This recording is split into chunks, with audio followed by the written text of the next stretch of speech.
And now, time to get in the huddle with your host, Charles Prodigy Ritchie, here on the Mass Steel Podcast. Hey, you blink, I'll cut your eyelids off. Don't you blink. Let's go. You get where you feel like you can rush the quarterback. You understand? Yeah. Rush the quarterback. Banks in for the touchdown, and there's the coup de grace. Do you have room in the trophy for another one there? You got 6 of them. Now you're the winningest franchise in NFL history. We'll make room.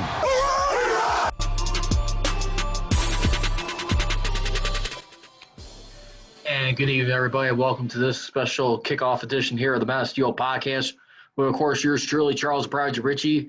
We are less than an hour away from the Steelers kicking off in the Meadowlands tonight against the New York Football Giants in MetLife Stadium right now. Steelers will be looking to join the San Francisco 49ers for the most Monday Night Football wins all time. Remember, the Steelers right now, as for the record, on primetime, they are 48-24. And excited to have Big Ben Roethlisberger back on the big stage tonight. And hopefully he'll be looking to pick up where he left off from a couple of years ago.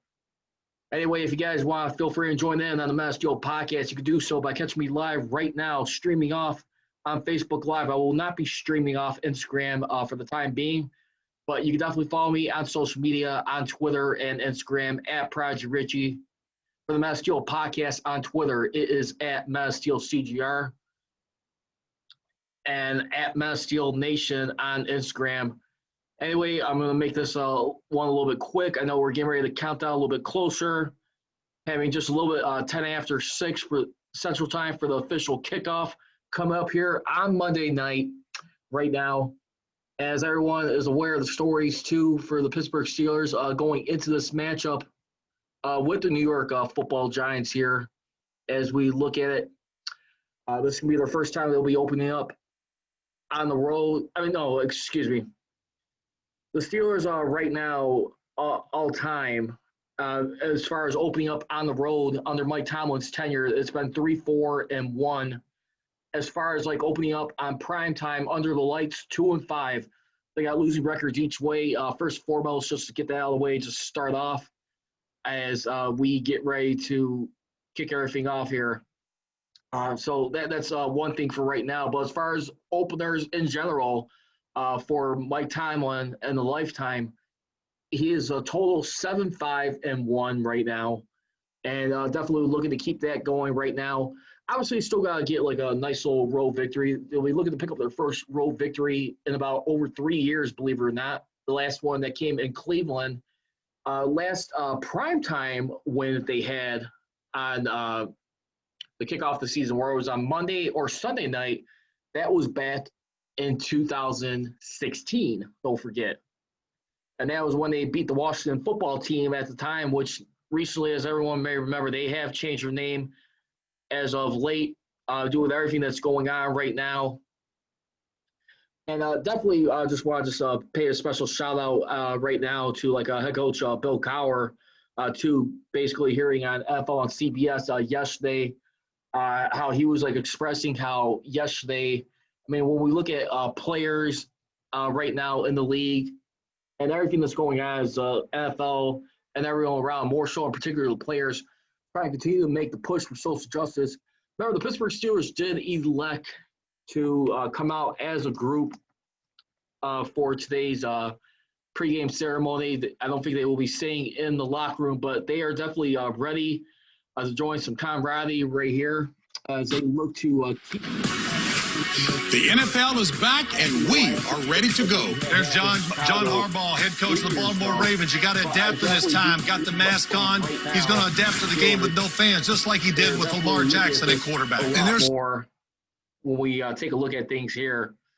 And what we want to hear right now as we get ready to count down a lot more. What is your favorite Steeler all-time. Boom, but they will mix in the short passing game as used to. But I'm looking forward to the sideline. We've seen Tom Brady and Josh McDaniel get into some heated conversations.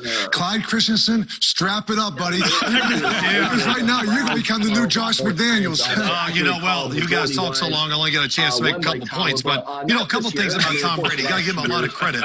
43 years old, and he's continued all this time to keep working on his feet, makes him mobile in the pocket, and his arm strength is as good now as it was when he came to the NFL. Are those new glasses? They are new glasses. Look for you. I can see you guys better, and Boomer, your head is huge. You okay? I'm good. You gonna be good? He's not happy unless he's unhappy. Hey, folks, for more on TB12 and his support staff, we go now to our NFL insider, Jason Lockenfor, and look at his digs. Go ahead, Jason. Look, JB, need another reason to be bullish about Brady with the Bucs? Try this. The return of Alex Guerrero, his longtime trainer and business partner. They're back in business in Tampa. Recall Bill Belichick kicked Guerrero out of the facility a few years back. One of the factors in Brady's divorce there, well, he's been welcomed with open arms in Tampa. Guerrero has an office in the building working every day with Brady, Gronk, guys across that roster. Brady's ecstatic. Avocado ice cream for all. However, in Dallas, not so great.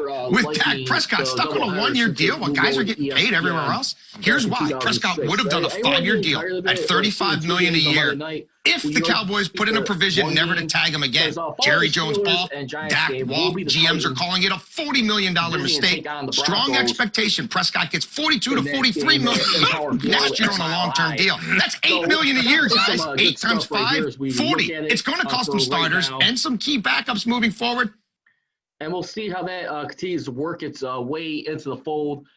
For right now. Onto your go-to God that you had in New England for all those years. And I know BA, Boom, but they will mix in the short passing game as used to. But I'm looking forward to the sideline. We've seen Tom Brady and Josh McDaniel get into some heated conversations. Clyde Christensen, strap it up, buddy. Because right now, you're going to become the new Josh McDaniels.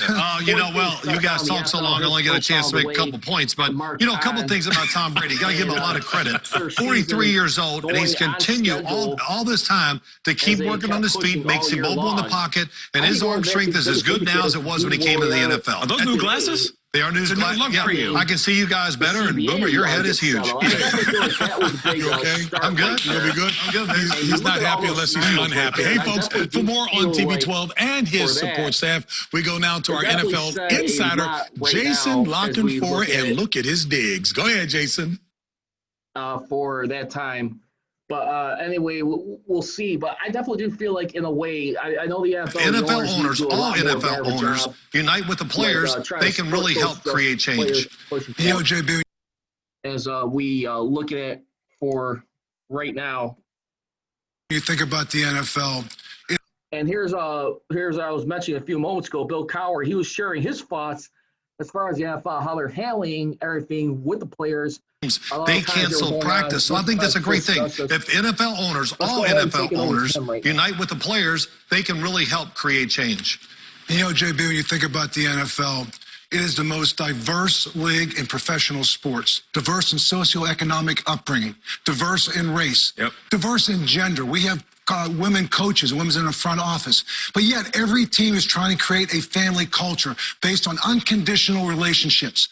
We don't all have to agree on everything, but we have to respect everybody because we have not walked in your shoes. And I say this to the fans, please don't be judgmental today.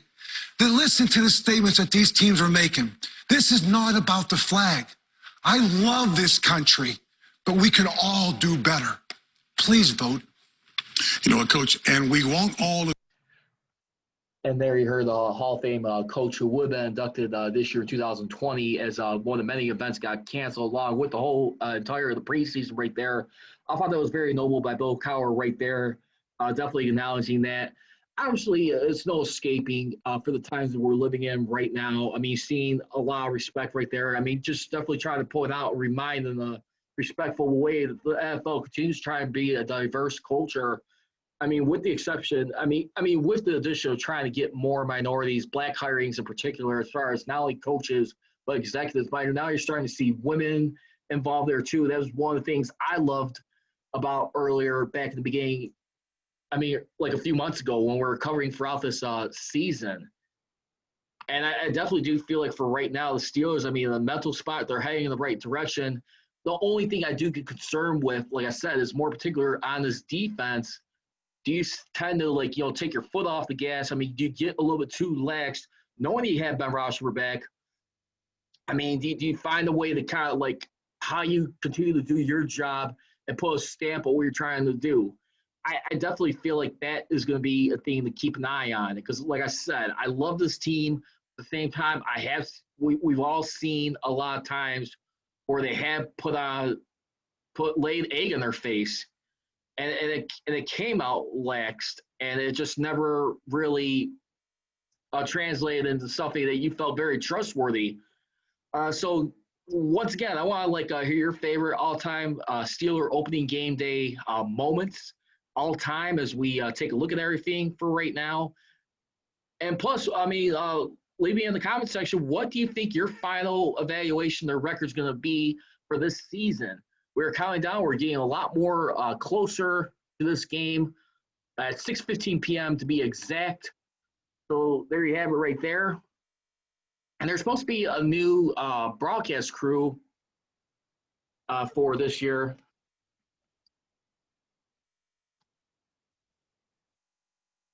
For this season, as we look at it. So it's going to be Steve Levy calling the play-by-play along with Brian Greasy and Louis Riddick right now. So I think they'll definitely be replacing Joe Tessitore and, of course, Booger McFarland right there. So that'd be a nice little twist to see tonight coming into tonight's game and everything.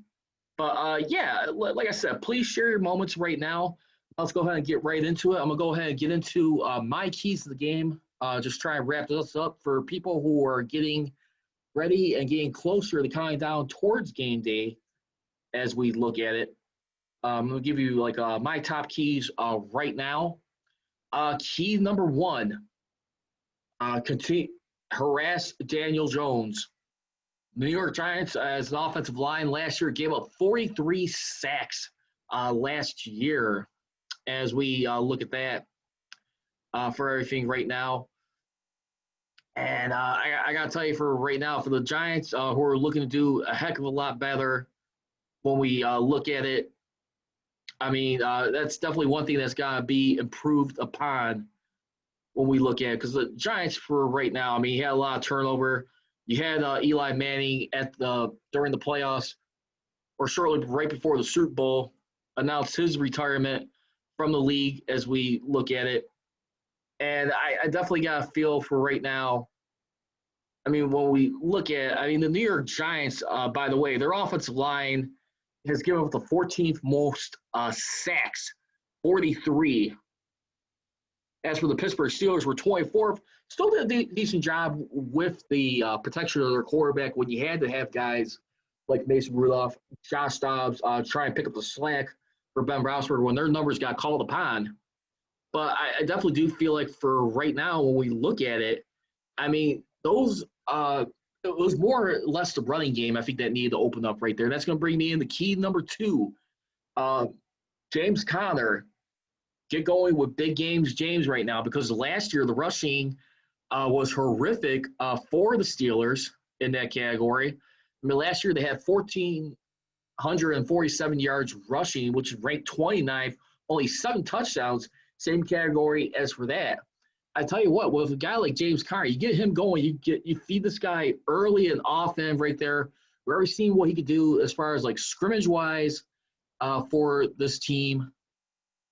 And I just definitely do feel like it's been he's been a little bit of a mystery ever since he's gotten hurt 2 years ago on Thursday Night Football, which was against the Carolina Panthers, because that year in 2018, let's not forget, he still had 1,470 yards scrimmage, which included 13 touchdowns altogether for that season. 1 receiving touchdown along with 12 rushing touchdowns that year. He ran for 973 yards. He also caught for 497 yards.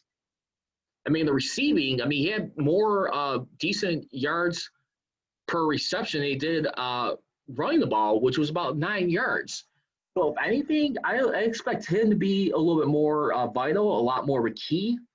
Definitely pick up some early assignments, especially from some blitzes right there to help direct with that offensive line. I definitely do feel like he has to shoulder a lot of responsibility. He's going to be part of the guys making Ben Roethlisberger comfortable. Point number 3, Matt Feiler right now. Who's going to be replacing the retired Ramon Foster? I mean, for right now, Ramon Foster, he's going to be hosting a talk show in Tennessee on Wednesdays. And so congratulations to him as he is definitely getting himself together in post-retirement after football. And I got to tell you, for right now, I definitely do feel like Feiler, he's going to be very key. Playing alongside like Marquise Pouncey, playing under that left guard position right there. And Zach Banner too. He's going to be another part of that. He's won this right tackle job over Chuks Okorafor. It almost seemed like he was a little bit more hungrier, to say the least. So I expect the offensive line to, like I said, keep Ben Roethlisberger in a secure comfort zone, do everything you can to protect him, and which is going to lead me into my next point. Key number 4 for this game. Ben Roethlisberger needs to keep the passing attempts to under 30. When he decides to throw for 30 or more lifetime in his career, he is 36, 37, and 1. So those will be my keys for tonight's game as we get ready to count down and get a little bit more closer. Like I said, please feel free to send any photos or favorite memories.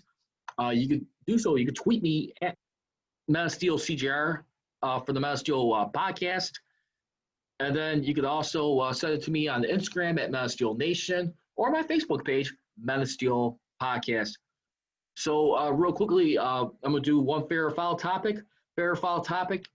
I'm going to say the Steelers will finish out 11-5 record, fair or foul. I'll definitely say fair because I definitely agree with Charlie Batch and, of course, Bob Pompiani of KDKA and 93.7 The Fan. And as far as, the Steelers coverage.